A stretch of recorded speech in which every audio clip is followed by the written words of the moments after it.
નમસ્તે સર. નમસ્તે. નમસ્તે. Have a seat. Thank you sir.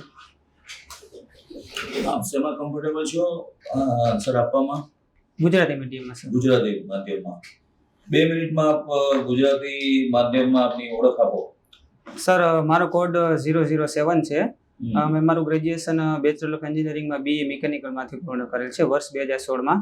ત્યારબાદ મેં 2 વર્ષ ગ્રામ પંચાયત મંત્રી તરીકે ફરજ બજાવેલ છે અને ત્યારબાદ હું છેલ્લા 4 વર્ષથી સહાયક મોટર વાહન નિરીક્ષક RT ઇન્સ્પેક્ટર વર્ગ 3 તરીકે ફરજ બજાવું છું. તલાટી તરીકે બી કામ કરેલું છે? જી સર. અને અત્યારે RTO ઇન્સ્પેક્ટર? જી સર. ઇન્સ્પેક્ટરની નોકરીમાં કેટલા વર્ષનો અનુભવ થયો આપને? 4 વર્ષ. 4 વર્ષ.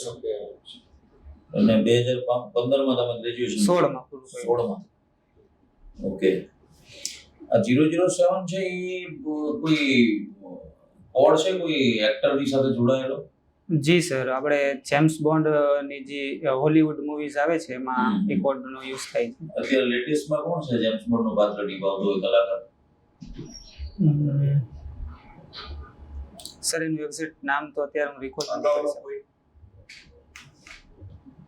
કોઈ પ્રેસિડેન્ટ બન્યો હોય અમેરિકાનો એવો છેલ્લે કયો આવ્યો જેમ્સ બોન્ડ લાસ્ટ મૂવી?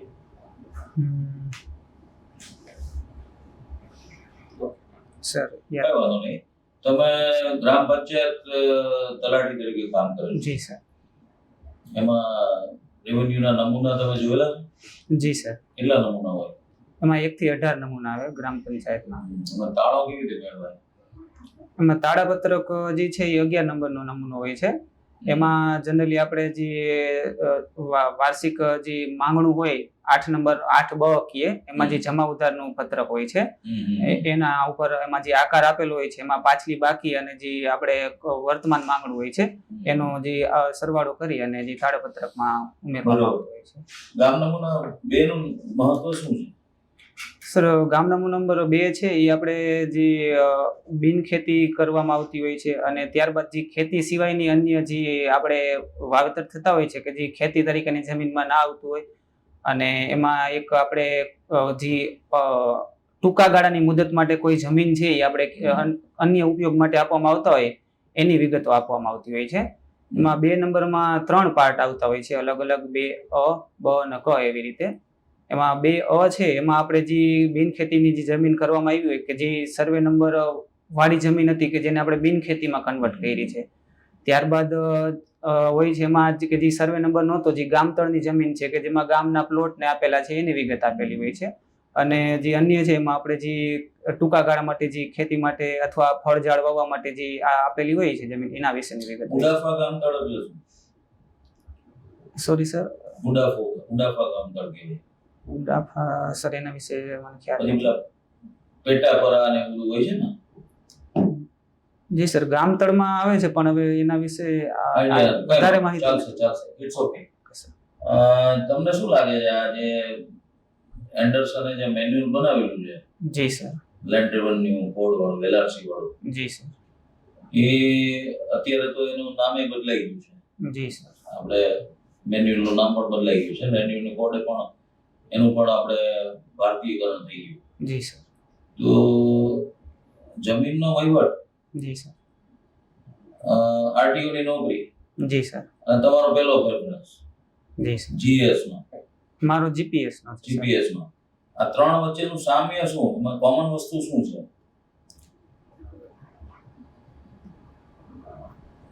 એક તો સર હું એવું કહી શકું કે સામાન્ય રીતે RTO માં જે મને કામ કરવા મળ્યું છે એનો અનુભવ અને પોલીસમાં પણ કેવું હોય છે કે જમીન સંબંધિત કેસો હવે વધતા જાય છે.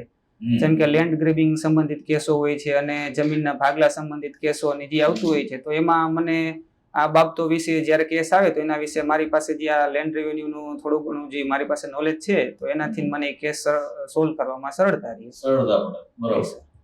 હવે તમે DYSP છો અને તમારા પાસે કોઈ એક એવો વ્યક્તિ આવે છે? જી સર. સર મારી જમીન છે 3000 વાર જેટલી. જી સર. અને મારા ફાધરના નામે જમીન હતી, મારા ફાધર ગુજરી ગયા છે. જી સર. અને આ જમીન છે એ મિસ્ટર એક્સે મારા ફાધર વતી ખોટી સહી કરી એનો દસ્તાવેજ કરીને જમીન વેચી કાઢી છે જી સર અને અત્યારે મિસ્ટર વાય ના નામે ચડી ગઈ છે. જી સર જમીન મારા ફાધરના નામે છે. જી સર આવું તમારી કચેરીમાં ડીવાયએસપી તરીકે ઈ માણસ આવ્યો છે. જી સર એને ખબર નથી કે આના માટે મારે શું કરવું. એટલે એક પ્રકારની આ જે કંઈક ક્રાઇમ બન્યો છે જે જી એની સર. સામે આટલી 3000 વાર જમીન અમદાવાદ જેવા આજુબાજુમાં જી સર કરોડો રૂપિયામાં રોડ ઉપર આવી ગયું છે. આ બીજા કબજો જમાવીને બેસી ગયા છે મિસ્ટર વાય જેના નામે દસ્તાવેજ થયો છે જી સર અને એની એન્ટ્રી પણ પડી જવાની તૈયારીમાં છે. હજી પડી નથી. Okay sir. શું કરી રહ્યું છે? સર પહેલા તો હું એમની તમારી પાસે પાસેથી કઈ પ્રકારનો નોલેજ છે? તમે ડીવાયએસપી તો છો જ. એક તો આગળ એમના તમારી પાસે ગ્રામ પંચાયતનું છે. Okay sir. સૌપ્રથમ તો હું એમના જે સર્વે નંબર હશે એમના ઉપરથી એમનો જે 6 નંબર હશે ગામ નમૂના નંબર 6 એમાં એમની વિગત ચકાસીશ કે એની પાસે પુરાવા માંગશો કે તમારા ફાધરના હા. નામની જમીન હતી એના મને પુરાવા. હા એટલે એમની પાસેથી એમના સર્વે નંબરની વિગત મેળવીશ અને એના આધારે હું આપણે જે એની વેબસાઇટ છે એના ઉપરથી હું પ્રયત્ન કરીશ કે ઓનલાઈન વેબસાઇટ નું નામ શું છે? આરો એની આરઓઆર આરઓઆર જે હા. ટૂંકમાં આરઓઆર કે છે. આરઓઆર તો એના ઉપરથી હું પ્રયત્ન કરીશ કે જે એના સંબંધિત જે માહિતી છે એમના Okay. સર્વે નંબરની ને 6 નંબરની ને એમાં વારસાઈ કઈ રીતની પડેલી છે કે એમાં વેચાણ દસ્તાવેજ થયો છે કે નહીં હમ. અને એના આધારે પ્રાથમિક પહેલા તો એમની પાસેના પુરાવાને હું ચેક કરીશ અને ત્યારબાદ એમાં જો કાચી નોંધ પડેલી છે કે કઈ એમાં કોઈ આગળની કાર્યવાહી થઈ છે કે કેમ એ સંબંધિત માહિતી માટે હું સંબંધિત જે તે મામલતદાર કચેરી અથવા ઈ-ધારા કેન્દ્ર હશે તો એનો સંપર્ક કરીશ અને એના આધારે હું સત્ય જાણવા પ્રયત્ન કરીશ અને આને જો લેન્ડ ગ્રેબિંગ કહેવાય કે નહીં? ચોક્કસ સર કહી શકું મારા મત મુજબ. લેન્ડ ગ્રેબિંગ માટે શું વ્યવસ્થા છે રાજ્ય સરકારે ઊભી કરેલી? કોઈ સ્પેશિયલ એના માટે કોઈ આ મેન કમિટી? શબ્દ બોલ્યા હતા એટલે જી સર લેન્ડ ગ્રેબિંગ એક્ટ બનાવ્યો છે પણ એમાં કોઈ- 2020 કે એમાં કોઈ 19 SIT જેવી કોઈ રચના કરી છે? જી સર એમાં આપણે એક જિલ્લા લેવલની કમિટીની રચના કરેલી હોય છે અને પહેલા આ કેસ છે એને સીધો ના આપી શકાય? હમ, કારણ કે આ એક પ્રકારનું લેન્ડ ગ્રેબિંગ તો છે જ. જી સર જો પ્રાથમિક એક તો તપાસના આમાં લેન્ડ ગ્રેબિંગ તો છે જ, જોડે જોડે એનું વેચાણ બી કરી નાખ્યું છે. એટલે એક જાતનો ફાઇનાન્શિયલ ફ્રોડ છે. સબ રજિસ્ટ્રાર સમક્ષ પણ એને ખોટા સોગંદનામા જી કરેલા સર છે. જી સર જ્યારે દસ્તાવેજ બની ગયો છે દસ્તાવેજ. ખાલી નોંધ જ પડવાની બાકી. ઓકે સર તો સર સોસાયટી રમત જવું પડે ને જી એ સર. કામ શું કરવાનું? આપણે SIT એસઆઈટી ને જાણ કરવાની. જિલ્લા SIT એના કલેક્ટર માટે રચના કરેલી છે. જી જિલ્લા કલેક્ટર ના અધ્યક્ષ સ્થાનમાં દર મંથલી એમની તરીકે પોલીસના પણ એસપી સભ્યો સર હોય, ને IPS આપણે હોય છે. ડિસ્ટ્રિક્ટ મેજિસ્ટ્રેટ ને ઓકે, એમને ચાલો હવે બીજો એક પ્રશ્ન આપને ઓકે સર. કે આપે ગ્રેજ્યુએશન જે કરેલું છે જે બી મિકેનિકલ જી સર એનું તમે આ ડીવાયએસપી તરીકે જે કામગીરી કરવાની થાય ભવિષ્યમાં જી સર તો આ જ્ઞાનનો તમે કઈ રીતે ઉપયોગ કરશો? સર જી મારા મિકેનિકલ ગ્રેજ્યુએશન જેનો ઉપયોગ તો કરવો જ પડશે. આ તમે ઓકે. બહુ અરમાનથી તમે 12મા ધોરણનું પાસ કરીને એન્જિનિયરિંગ કર્યું હશે જી સર તો 4 વર્ષ જે તમે ખેડાણ કર્યું છે તો એનો કઈ રીતે પોઝિટિવ સેન્સમાં યુઝ કરી શકો? સર એક તો જે સંબંધિત નોલેજ છે એનું પોલીસમાં વિવિધ ક્ષેત્રમાં જેમ કે એક ટીમ વર્ક બી હોય છે પોલીસમાં. મિકેનિકલ એન્જિનિયરિંગના ટીમ વર્કની સાથે કઈ રીતે કનેક્ટ થાય? મિકેનિકલ એન્જિનિયરિંગમાં જે વિવિધ પ્રોજેક્ટ કરવાના આવતા હોય છે તો એમાં બી અમારે શું છે કે એટલે અને સ્પેસિફિકલી હું કહું કે મિકેનિકલનું નોલેજ છે તો આપણે પોલીસમાં બી એક ટ્રાફિક શાખા હોય છે, એમટી શાખા હોય છે જેમાં એમટી શાખા હોય ચોરી છે. થાય વાહનની એમાં મિકેનિકલ એન્જિનિયરિંગ કામ આવે? જી સર આપણે એમાં વેહિકલ હોય છે તો એના ચેસિસ નંબર હોય છે, એનો જે આપણે એન્જિન નંબર હોય છે એના ઉપરથી વેહિકલને આઈડેન્ટિફાઈ કરી શકતા હોય છે. ઓકે, એમટી આવી ગયું લાગે સરસ, ચાલો. આપનો પહેલો પ્રેફરન્સ ડીવાયએસપી છે જી સર તો વાય ડીવાયએસપી કેમ ગેસ કેટર નહીં? ગેસ કેટર મોટા ભાગના લોકો ગેસ કેટરમાં જ જવાની ઈચ્છા રાખતા હોય છે. પહેલી ચોઈસ એ જ હોય છે. સર પહેલેથી નામ તો મને યુનિફોર્મ વાળી જોબમાં જવાનો શોખ હતો અને હાલ પણ હું યુનિફોર્મ વાળી જોબમાં જ છું. ઓકે, હા, આપ જી સર યુનિફોર્મ આ બધે રજા ઉપર છો? જી સર ઓકે, એટલે આપણે શેવિંગ નથી કર્યું. બાકી આપ યુનિફોર્મ આપ શેવ કરો છો? જી સર પાર્ટીમાં બધા લોકો શેવ કરે જી સર રજા. બીજા ડિપાર્ટમેન્ટ જેવું તો નથી ને ઓલા પુસ્તક જેવું કે નહીં, નહીં, સર. યુનિફોર્મ અને મોટી દાઢી? નહીં અમારે બી પોલીસ ટ્રેનિંગ આવે જ છે, કમ્પલસરી હોય છે પોલીસ ટ્રેનિંગ. ઓકે, તો હવે મને આપ એ કહો કે આરટીઓ અને પોલીસનું કોઓર્ડિનેશન આપ કઈ જગ્યાએ કયા એરિયામાં આપ કોઓર્ડિનેશન કરો છો અને એમાં આપ પોલીસ વિભાગને આપ હાલમાં કઈ રીતે મદદરૂપ થાવ છો અને પોલીસ વિભાગ તમને કઈ રીતના મદદરૂપ થાય છે? એવા એરિયાઝ મને ફટાફટ કહો. એક તો સર જે એન્ફોર્સમેન્ટ ડ્યુટી છે, ચેકિંગ ડ્યુટી.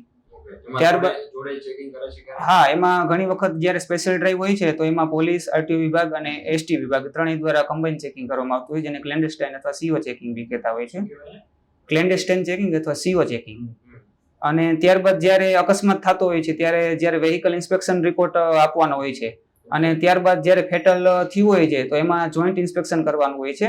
એમાં આરટીઓ વિભાગ, પોલીસ વિભાગ, લોકલ આરએનબી અથવા જે હાઈવે ઓથોરિટીઝ હોય છે અને હેલ્થ ડિપાર્ટમેન્ટ એમના સંબંધિત હોય છે.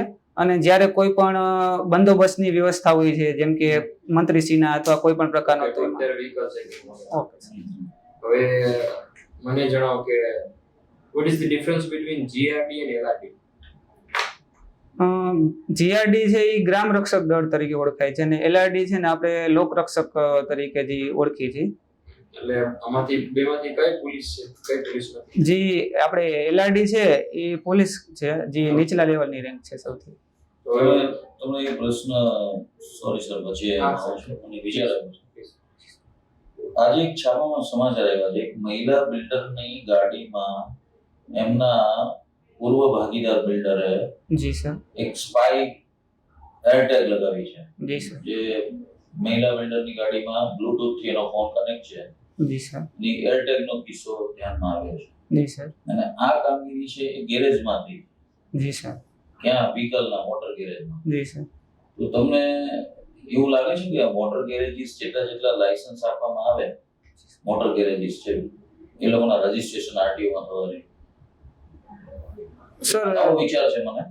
ચોક્કસપણે ગેરેજીસના રજીસ્ટ્રેશન પણ આરટીઓ માં થવા જોઈએ. હાલમાં તો શોપ્સ તરીકે થતા હશે.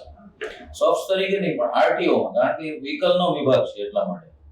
જો એને આરટીઓ માં રજીસ્ટર્ડ કરવામાં આવે તો હું માનું છું કે આવા ક્રાઇમ માં શોધવામાં કોઈ એક્સિડન્ટ વાળી ગાડી રિપેરિંગ આ મને વિચાર આજે જ આવ્યો છે. જી સર, ચોક્કસ આપણે કરી જ શકીએ છીએ. જાણવું છે. તો આના માટે શું કરો? ચોક્કસપણે સર આપણે એ બાબતે કરી શકીએ. જે રીતે આપણે પીયુસી ના સેન્ટર હોય છે એનું રજીસ્ટ્રેશન આરટીઓ વિભાગ અંતર્ગત છે, તો આપણે જે આ મોટર વાહન ગેરેજ છે તો એ બી એ બધા there should be compulsorily registered. Compulsory register. Registration થવું જોઈએ, જેથી હા. કરીને આવા જે સિરિયસ ક્રાઇમ છે ચોક્કસ. એને આપણે અટકાવી શકીએ. Yes sir. Okay, yes, sorry. મારો એડ્રેસ આપ સિનિયર એ પેનલના હેડ છો. મને વિચાર આવ્યો એટલે મેં કીધું આનો વ્યૂ જાણી લઈ કે આનું પોસિબલ છે કે જી નહીં. સર.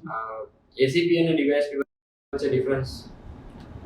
સર એસીબી છે એ એક આપણે એસીપી અસિસ્ટન્ટ એસીપી તો આપણે જ્યારે ડીવાયએસપી છે એ કમિશનરેટ એરિયામાં હોય ત્યારે એમને એસીપી તરીકે ઓળખવામાં આવે છે અને જ્યારે આપણે જિલ્લામાં હોય તો એમને એસપી સાહેબ અંડરમાં, ત્યારે આપણે એને ડીવાયએસપી તરીકે ઓળખતા હોય છે. ધારો કે તમે એક સિચ્યુએશનમાં છો, તમે ત્યાં હાલમાં આપનું જોબનું પ્લેસ તો પૂછતા નથી, જી સર. ધારો કે કોઈ આપણે આપ એવા વિસ્તારમાં છો કે જ્યાં અમુક લોકલ કસ્ટમ્સ એવા છે કે જે વર્ષોથી ચાલી આવે છે, જેમ કે અમુક વિસ્તારોમાં એવું છે કે ટ્રાઇબલ્સ હોય છે એ પોતાને ત્યાં ખૂન ખરાબા થાય, કોઈ પણ થાય તો એ મામલો પોતાના સમાજમાં જે પંચાયતથી પૂરો થઈ જતો હોય છે. જી સર. તો એક જગ્યાએ એક મર્ડર થાય છે, લાશ પડી છે, આપ ત્યાંના ડીવાયએસપી છો, જી સર. તો આપને ઉપરથી ત્યાંના લોકલ એમપી એમએલએ થી લઈ અને ઇવન તમારા એસપી સાહેબનો તમને ફોન આવે છે કે જે થાય છે એ લોકલ લેવલે પતવા દો, સમાજ એની રીતે જોઈ લેશે. તો અને તમારું પોતાનું ડિવિઝન છે, તો તમે શું 302 નોંધશો, તપાસ કરશો, લાશ કબજે કરશો, ઇન્ક્વેસ્ટ કરશો, એ પોસ્ટમોર્ટમ મોકલશો, કે પછી તમારા જે સિનિયર છે તમને ચોખ્ખું કહી દીધેલું છે અને ત્યાં વર્ષોથી આ સિસ્ટમ ચાલી રહી છે કે ખૂન પણ થાય કે ગમે એટલું મારામારી થાય, અટેમ્પ્ટ ટુ મર્ડર થાય, તો સોસાયટી જે સમાજ છે એ પોતાની રીતે સોલ્વ કરી લે છે બધા મુદ્દાઓ. તો તમે શું કરશો? સર એક તો એવું છે કે સોસાયટી જે પોતાની રીતે સોલ્વ કરતી હોય એ તો આપણે ગેરકાયદેસર રીતે કહી શકીએ, કેમ કે મર્ડર થયું છે તો એના વિશેની સંજ્ઞાન લેવાની ફરજ છે, આપણી રેન્જમાં આવતું હોય તો એ સંજ્ઞાન લેવું પડે, બરાબર. આપણે એ બાબતે ઇન્ક્વાયરી કરવી પડે. અને એસપી તમને ના પાડે તો કે do not take any cognizance, તો શું કરશો તમે?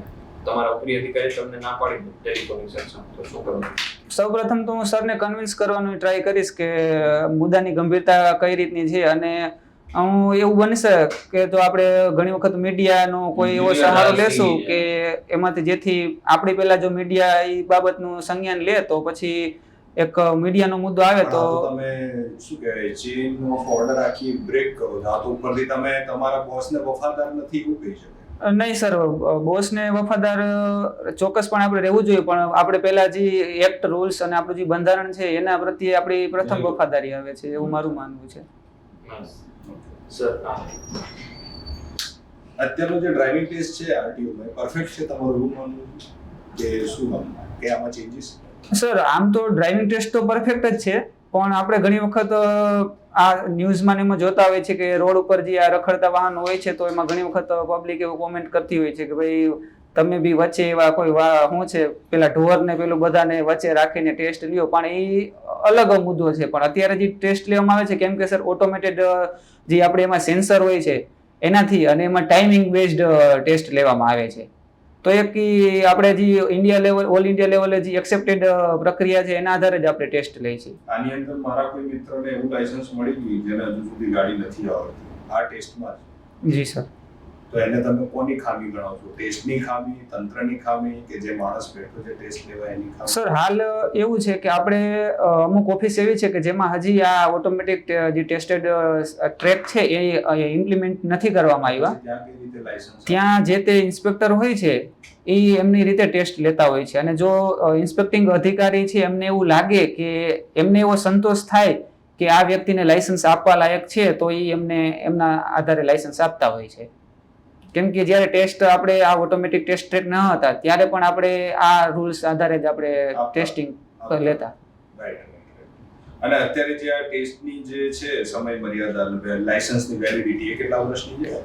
સર, આમ તો 20 વર્ષની હોય છે, 45 પછી કઢાવી પછી આપણે 40 વર્ષ પછી 10 વર્ષ માટેની વેલિડિટી આવતી હોય છે, પછી 50 વર્ષની ઉંમર થાય ત્યારબાદ 5 વર્ષની.